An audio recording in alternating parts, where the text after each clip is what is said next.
Ayan. So, good afternoon again, grade 7. Let's discuss about numbers in scientific notation. So, open your book on page 132. So, meron tayo ditong example na 0.0000345.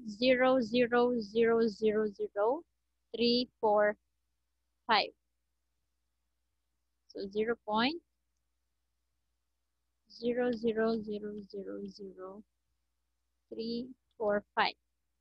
Yan ang ating first example. Wait, ba't nawala? Yan. And, paano natin malalaman kung ilang beses tayo mag-move or saan tayo mag-end kapag minove natin yung decimal point? Sa pagsusulat kasi ng scientific notation, kailangan magkaroon lang tayo ng first factor between 1 and 10. So, dito lang. Ito, dapat isang number lang ang ating. So, kapag ginawa ko yon, dapat pag minove natin to, meron lang tayong numbers between 1 and 10. So, ano yon? Yung 3. Ayan. So, minove natin siya. So, hanggang mapunta tayo kay 3. Pagitan ng 3 and 4. So, kapag sinulat natin yan, since, diba, wala ng value itong mga 0. So, magiging 3.45. And, ilang beses tayo nag-move? So, 1, 2, 3, 4, 5, 6. 6. So, magiging 3.45 times, ano to, anong tawag dito?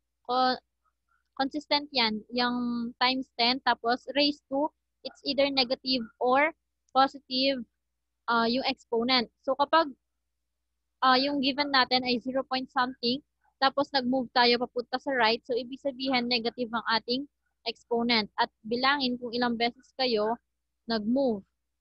So, since 6 times, so magiging scientific notation natin ay 3.45 times 10 raised to negative 6. Tapos, another example, paano naman kapag ang given ay ganito?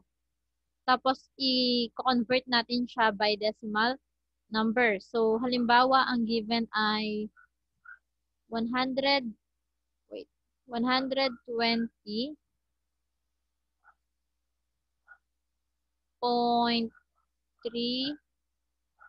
ay mali. 1.203, dapat pala ang ating full number ay between 1 and 10.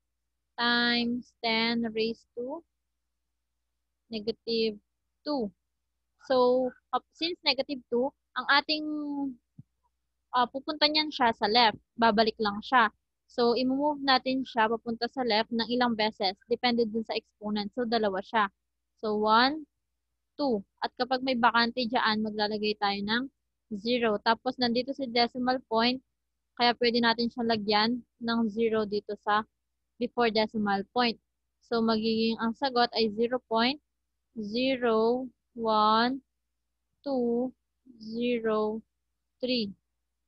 Yan ang magiging decimal ng ating scientific notation na 1.203 times 10 raised to negative 2. Paano naman kapag mga positive yung ating exponent? So, halimbawa, ang given natin ay 5. Ito, doon sa example number 2, 5.980. And then another 6 na 0.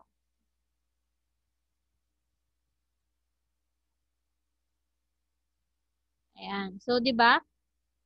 Kailangan yung ating, anong tawag dito, yung ating decimal, since nandito yung ating decimal point, so, ilan kaya yung kanyang, ilang beses kaya siya minove from dito. So, bilangin natin 1, 2, 3, 4, 5, 6, 7, 8, 9. So, 9 na beses siya minove at papunta siya sa left. So, kaya magiging, kung kanina papunta siya sa right, negative siya. Ngayon, kapag papunta siya sa left, magiging positive. So, yan ay 5.98 Tapos, times 10, consistent itong 10, at ilang beses siya minove? 1, 2, 3, 4, 5, 6, 7, 8, 9. Tama? So, ibig sabihin, ang exponent natin ay positive 9. So, kapag binalik lang natin yan, pabalik lang siya. So, given ito, ang gagawin, 5.98. Tama ba na 9 siya? 1, 2, 3, 4, 5, 6, 7, 8, 9. Ayan. So, imove lang natin siya. Magsimula dito sa decimal point. Since positive yan, papunta sa right. Tandaan, kapag 0 point something kaagad ang ating given, papunta sa right, so magiging negative ang ating answer. Pero kapag naka-number na siya na ganito, scientific notation, kapag positive ang ating exponent, so papunta siya sa right. And 1, 2, 3, 4, 5, 6, 7, 8, 9. So, yung mga bakante niyan, maglalagay tayo ng 0. So, binalik lang natin siya sa ating decimal number. Kanina nasa scientific notation siya. Ayan. So, equal lang ito dito. Ayan. Tandaan nyo yung mga ano. Ayan. When the number is 10 or greater, the decimal point has to move to the left. And the power of 1 will be positive. So, ito, yung mga number natin na ito ay nasa 10 or greater. Kapag, halimbawa, yung example natin na 5.98, and then positive ang ating exponent. Tapos, kapag naman ang number ay smaller than 1, like yung 0 point something, minumove natin yan to the right, so the power of 10 will be together. So, ayan o, minove natin siya going to the right. And kapag naman yung number is ganito, ayan, minove natin siya papunta sa left.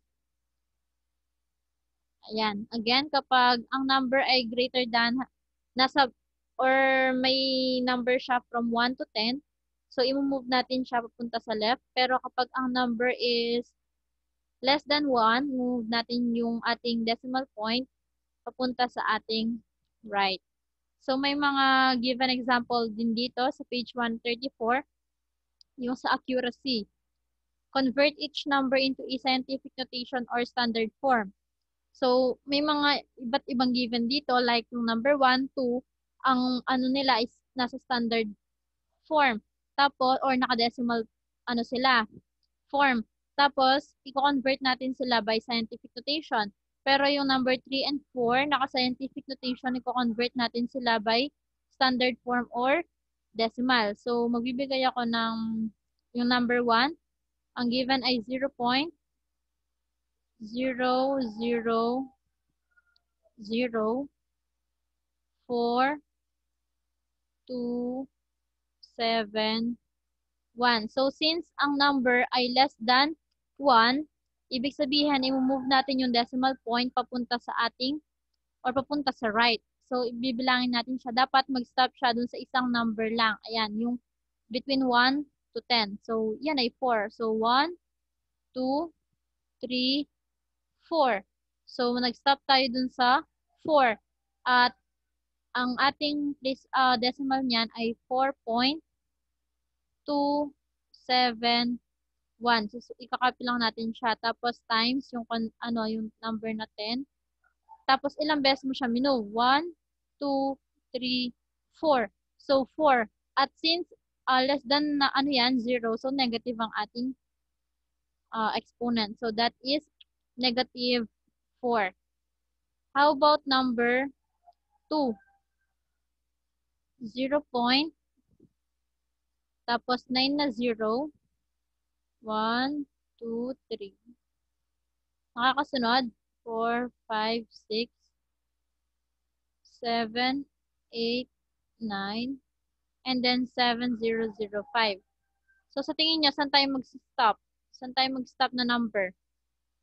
Saan tayo mag-stop? Yung katapos na mga 0.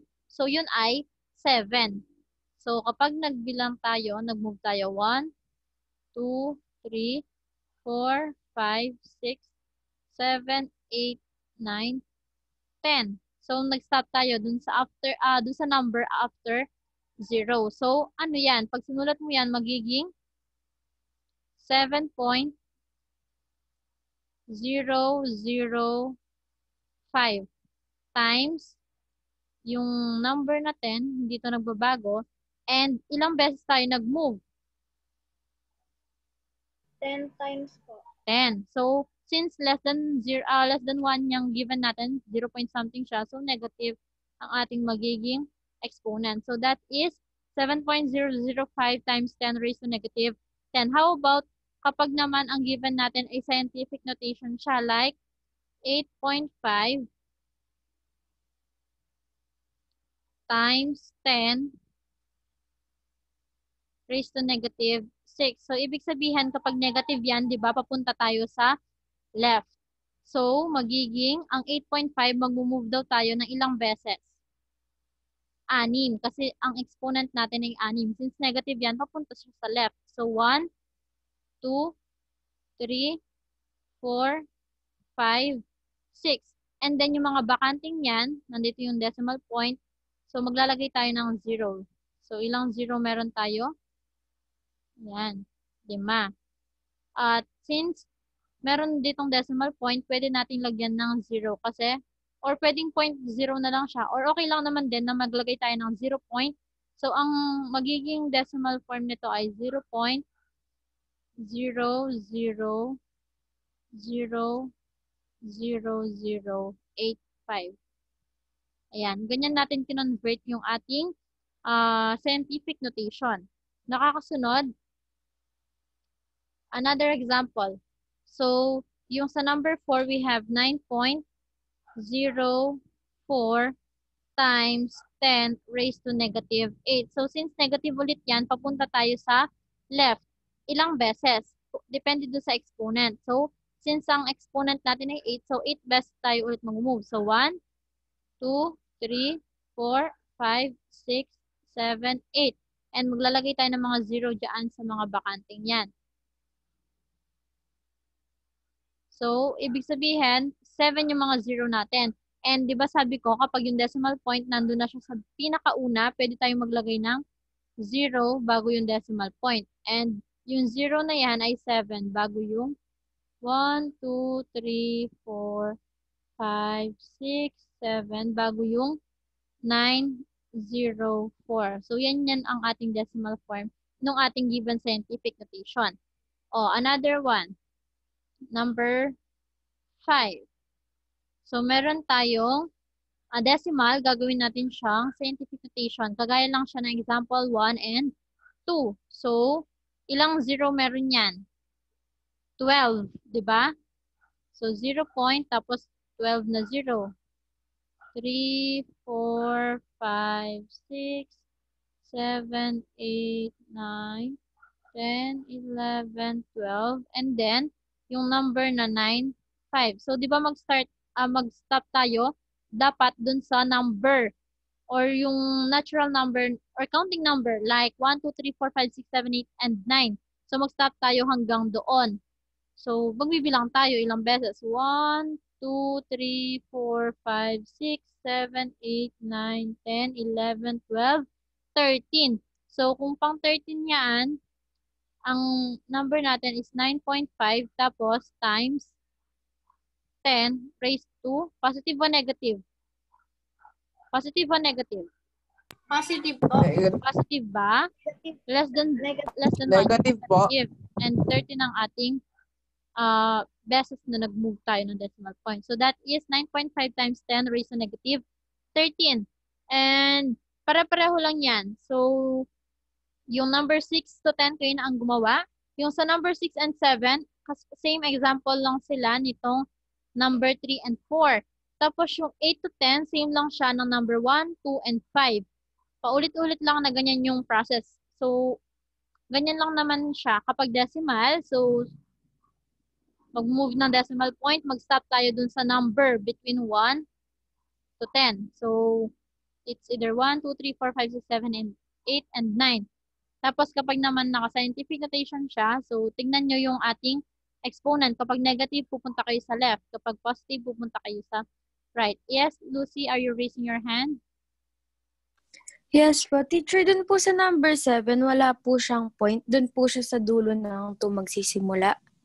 Kapag walang point, anak, ibig sabihin yan, nandun siya sa pinaka-last. Ibig sabihin, whole number yan. Whole number yung ating, Okay po. Teacher, oo, yes. paano po ulit pag positive to the right po? Kapag anong given na scientific notation, Opo. oo, kapag yung scientific notation natin is positive yung exponent, ibig sabihin, i-move natin yung ating decimal point papunta sa right. Pero kapag Kahit negative po, yan, teacher, negative left. yung sa number 7 po, -8 po yung nakalagay. Bali, magiging ano niyan siya, Lucy. Halimbawa, bibigay ako ng alimbawa na 20, tapos times 10 raised to -4. So, since negative yan, nandito yung decimal point kasi whole number siya. So, ilang beses ako mag-move? 4. So, 1, 2, 3, 4. So, magiging 0.0020. Magiging ganun yung ating decimal. Basta kapag negative yung exponent ng scientific notation, papunta sa left. Pag positive, papunta sa right. Pero kapag whole number, laging nasa dulo yung decimal point. Okay? Nakakasunod ba? Nakakasunod ba kayo? Uy. Teacher, pwede po pakiulit yung explanation sa number 7? Number 7. Whole number siya, anak. So, halimbawa, ang given dyan, di ba, is 2,497. So, halimbawa, ang given ko ay 1,497. So, ibig sabihin, kapag whole number kasi siya, nasa dulo yung decimal point. And since negative yan, so from here, decimal point na dulo, magbibilang ka, ilan yung iyong decimal point. So, halimbawa, ang exponent ay -5. O, nakailan na ako? 2, 3, 4, 5. So, yung bakante, 0. That is 0.01497. Yan yung aking decimal form dun sa scientific notation na 1,497 times 10 raised to -5. Nagigets na? Opo, thank you po.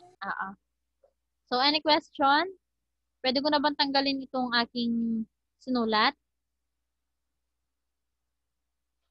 Pwede na ba? O, ako magtatanong.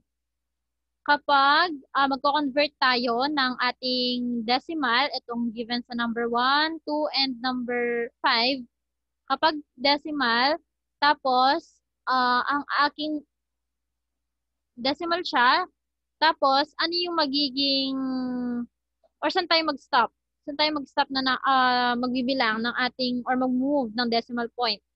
Saan tayo mag-stop? Kailan natin malalaman na stop na sa pag-move ng decimal point?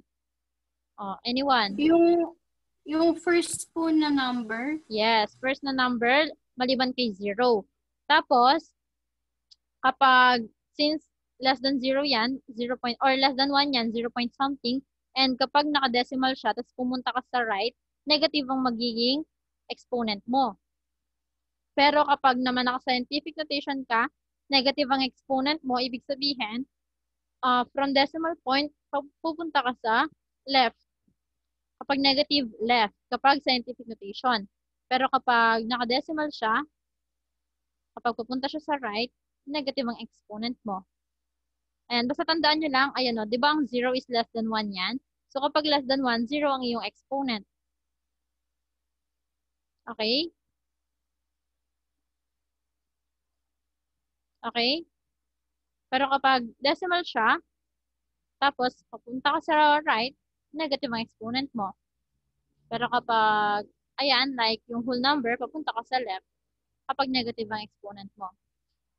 Tingin na lang kayo dun sa mga example na binigay ko. And dyan sa book din, may mga example kung paano minumove yung decimal point. Tandaan, kapag ang number is greater than 1, the decimal point has to move to the left.